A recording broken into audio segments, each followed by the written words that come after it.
आइए आपको सुनाते हैं ऑडियो वायरल करने की दास्तान। लेकिन उससे पहले आपको जानकारी के लिए बता दें कि नवतेज टीवी कभी भी एक तरफा खबरें नहीं चलाता और इसी वजह से नवतेज टीवी ने मालवीय नगर प्रत्याशी अर्चना शर्मा से उनका पक्ष भी जानना चाहा, लेकिन अपना पक्ष बताना तो दूर, अर्चना शर्मा ने उल्टा हमारे ऊपर ही आरोप लगा दिया।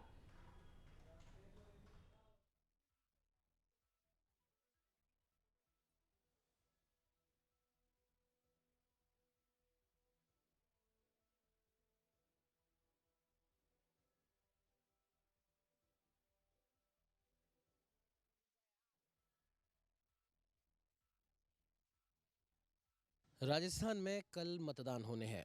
आपको बता दें कि मतदान के पहले सभी पार्टियों ने अपनी अपनी तरफ से कोई कोर कसर नहीं छोड़ी अपने प्रचार प्रसार में। और जाहिर सी बात है, जब भी मतदान होता है तो कुछ एक आध किस्से भी ज़रूर होते हैं। ऐसा ही एक किस्सा 2 दिन पहले हुआ जब मालवीय नगर से कांग्रेस की प्रत्याशी अर्चना शर्मा के कुछ ऑडियो वायरल हुए। हालांकि नवतेज टीवी उसकी पुष्टि नहीं करता है, लेकिन वो ऑडियो कैसे वायरल हुए, उन्हें किसने वायरल किया, इस बारे में जानकारी देने के लिए हमारे साथ महावीर उपाध्याय जी मौजूद हैं। महावीर जी, सबसे पहले तो बहुत बहुत स्वागत है आपका नवतेज टीवी पर। जो ऑडियो जो वायरल हुए अर्चना शर्मा जी के, जिसमें कुछ पैसे के लेन देन वाली बात थी, तो उसके बारे में कुछ बताइए आप। सर, इन्होंने क्या किया कि मैं इनके साथ काम करता था, तो इन्होंने मुझे कुछ ऐसे कानून विरुद्ध काम के लिए बाधित किया, तो मैंने इनको इनकार कर दिया। तो फिर मैंने काम छोड़ने लग गया। इन्होंने मुझे काम पे लाने के लिए बहुत प्रेशर किया। इन्होंने मेरे घर पे हमला किया, जिसके मेरे पास फुटेज हैं। मेरी वाइफ को जैसे हाथ पकड़ के इन्होंने घर से बाहर ले गए, ये मेरे घर पे जाके हमला कर रहे हैं। सारे के सारे ये गुंडे साथ लेके, लाठी वाले लोग साथ लेके गए। ये लाठी वाले लोग हैं, ये मेरे घर में घुसे हैं, ये सब लोग। तो इस घटना के बाद मैंने काम छोड़ने के थोड़े दिन बाद में 21 की घटना है, अगस्त की, ये मेरे घर पे गए। घर पे जाने के बाद में मैंने मेरी पत्नी ने इनके खिलाफ़ एक मुकदमा दर्ज कराया। 212 नंबर का महिला थाने में मुकदमा दर्ज है। जैसे ही ये वहाँ से आते हैं और उस मुकदमे से बचने के लिए इन्होंने, इनका एक कार्यकर्ता है श्याम सतवानी, जो पूर्व ब्लॉक अध्यक्ष हुआ करता था, वो इस फोटो में स्पष्ट दिख रहा है, वो यहाँ गया हुआ था। बीच में श्याम सतवानी करके है, ये गया। इसने आते ही जवाहर सर्किल थाने में मेरे खिलाफ एक मुकदमा दर्ज कराया, धोखाधड़ी इसी प्रकार का, बल्कि उसके मेरे पर किसी प्रकार की कोई लेन देन कुछ नहीं। दूसरा, इनके मेरे नीचे काम करता था महेश रेसवाल, इनके पास ही काम करता था। इसने मेरे खिलाफ जेएलएन मार्ग पे घटना दिखाते हुए 3 STC लूटपाट इस प्रकार का मुकदमा दर्ज कराया। इस प्रकार की कोई घटना नहीं हुई। और इन्होंने फिर तीसरा मुकदमा मेरे पास एक संतोष अनीता कंवर से कराया।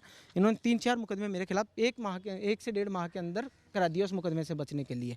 और मेरे घर पे पुलिस का पहरा रखा 2 माह तक, और मेरे परिवार को प्रताड़ित किया गया। उस घटना से मैंने भी सोचा कि मैंने नेताओं, काफ़ी मैं फरार रहा, लोगों के पास गया, नेताओं के पास, सभी पार्टियों के नेताओं के पास गया।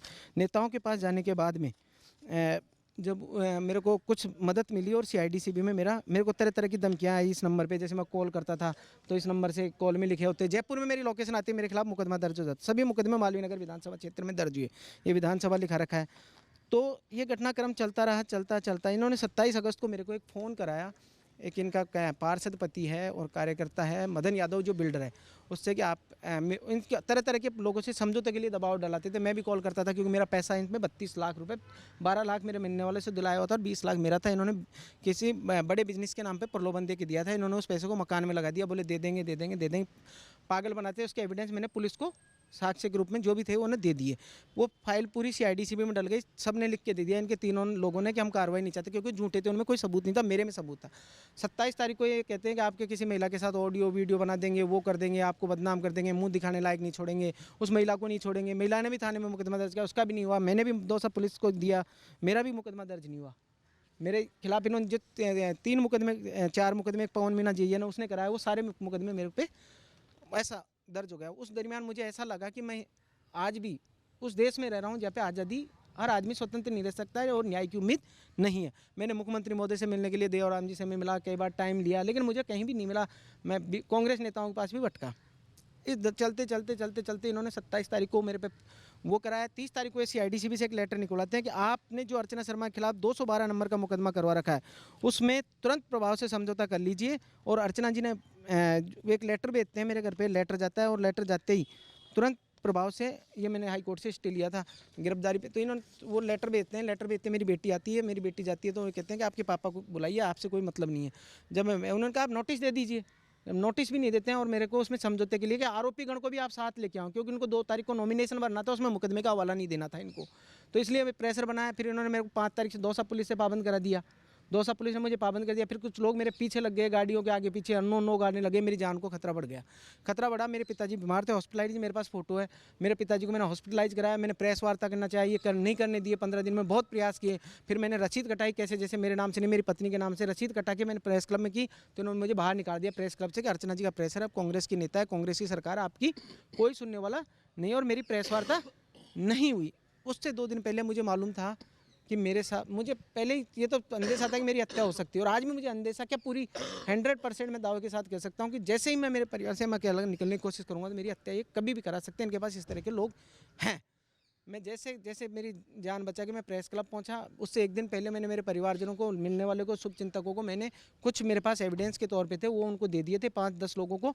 उनको ये कह दिया था मेरे साथ भी कोई भी घटना हो तो इनको वो कर देना। मेरी बेटी, मेरी पत्नी, सबको मैंने मतलब ये चीज़ें दे दी थी। प्रेस वार्ता नहीं करनी थी, मैं मेरी शांति से, मेरे पार्टी पॉलिटिक्स से मुझे कोई लेना देना नहीं था, बीजेपी कांग्रेस से मैं मेरे पक्ष रख के और मैं जाना चाह रहा था। मैं माफ़ कीजिएगा, आपको बीच में टोक रहा हूँ। प्रेस क्लब का आपने यहाँ पर उल्लेख किया है, तो वहाँ से आपको किसने मना करा कि हमारे राधा रमन जी जो वहाँ के प्रेसिडेंट हैं, उन्होंने, उनके आपके एक पत्रकार बंधु ने बात कराई। उन्होंने कहा कि यार आप तो आज हो कल नहीं हो। मैंने कहा सब स्वतंत्र एजेंसी है। बोले राधा रमन जी ने कहा कि अर्चना जी जो कांग्रेस की नेता है उनसे हम पंगा नहीं ले सकते, 2 बार की प्रत्याशी हैं और आने वाले चुनाव में वो प्रत्याशी 3री बार प्रत्याशी बन चुकी हैं। आप तो आज हो कल हो, आपके पैसे ले लीजिए। मैंने सर ऐसे नहीं है, मेरे पास रिसिप्ट है, मैं बाद में बात करूँगा उनसे। ये कहते हुए बाहर आ गया और मीडिया से बात करके मैं चले गया। उसके बाद भी मुझे बराबर धमकियाँ मिलती रही, लेकिन मेरे कोई सुनने वाला नहीं था। अब आप बताइए, आपका क्या सवाल है? जो आपने कहा कि नॉमिनेशन से पहले आपके ऊपर दबाव बनाया जा रहा था कि आप समझौता कर लीजिए ताकि वो चीज़ उसके अंदर नहीं आए जो घोषणा पत्र ये देते हैं, तो क्या वो समझौता आपने कर लिया था? नहीं, मैंने कोई समझौता नहीं किया। मैंने लिख के दिया है सीआईडीसीबी को। सीआईडीसीबी द्वारा मेरे पे प्रेशर बनाया गया। तरह तरह के पिछले 1.5 साल में अलग अलग लोगों के माध्यम से मुझे फ़ोन कॉल कराए गए। मैंने भी उनको, फिर मेरा पैसा लंबा फंसा हुआ था, मेरा मान गया, सम्मान गया, मेरा माजना गया। मैं दर की ठोकरें खा रहा हूँ पैसे के लिए।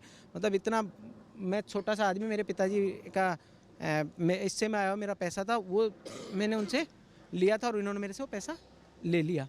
इन्होंने, तो उसके बाद मैंने मेरे द्वारा वो ऑडियो की पुष्टि की जाती है, मेरी आवाज़ और अर्चना जी की आवाज़ मेरे फ़ोन में। ये और आजकल सिस्टम आता है, सिस्टम में वो कुछ मेरे एविडेंस के तौर पे मैंने।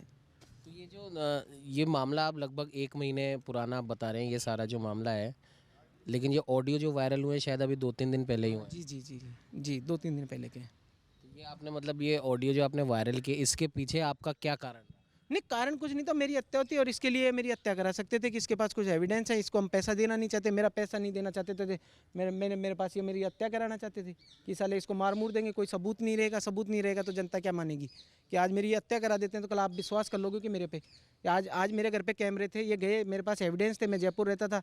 नहीं, आपको आज मैं ये कहूँ कि अर्चना शर्मा ने और उसके पति ने, सोमेंद्र शर्मा ने, श्याम सतवानी ने और उनके लोगों ने मेरे पे हमला किया है, तो आज विश्वास कर लोगे क्या? मदन यादव की भी मेरे पास एविडेंस में रिकॉर्डिंग है, उसका प्रेशर आ रहा है बार बार कि मेरा नाम, मतलब मैं आपको जिंदगी, मतलब उसके लोगों द्वारा किया जा रहा है कि मैं उन आपके, मतलब मैं, मदन यादव मेरे अच्छे दोस्त की तरह थे, लेकिन वो एक राजनेता के दबाव में तो कोई भी आप जानते हो झुक जाता है कि आपको हम भी बर्बाद कर देंगे, ठिकाने लगा देंगे। इस तरह के श्याम सतवानी द्वारा, अलग अलग लोगों द्वारा मैं आज जयपुर में सुरक्षित निकल नहीं सकता, मालवीय नगर विधानसभा क्षेत्र में। पुलिस इनके कहने पर चलती है भाई, पुलिस इनके कहने, न्याय कहाँ मिल रहा है? मुझे अगर सीएम साहब मिलने का टाइम देते हैं, मैं उनको पूरे प्रमाण दूंगा, पूरे सबूत दूंगा। अब मैं ये तो नहीं कहूँगा, ज़्यादा बड़ी बात हो जाती है कि साहब लाल डायरी थी या काली डायरी, इसके बारे में नहीं जाऊँगा, लेकिन मैं एक पेन ड्राइव मेरे पास है, मैं सीएम साहब टाइम देंगे तो मैं दूंगा उनको। अब आप क्या चाहते, क्या हो सीएम साहब से आप क्या चाहते हो, ये तो आपने बता दिया, लेकिन जो मैं आप मेरी सुरक्षा चाहता हूँ, मेरे परिवार के हाथ जोड़ के मैं ये कहना चाहता हूँ, मैं और मेरा परिवार सुरक्षित रहे, सुख शांति से रहे, हमारे पे किसी तरह का कोई हमला नहीं हो। और मैं ऐसे मानूँ अपने आप को, मैं भारत का स्वतंत्र नागरिक हूँ।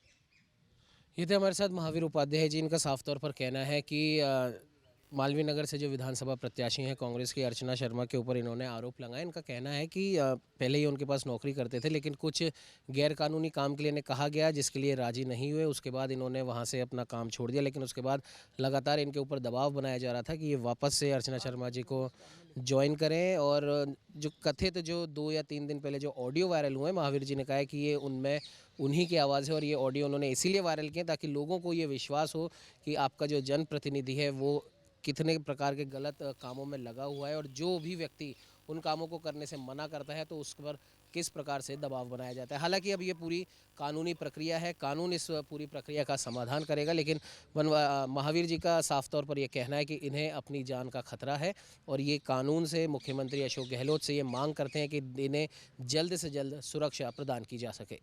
सहयोगी कैमरामैन अजय के साथ उमंग माथुर, नवतेज टीवी, जयपुर।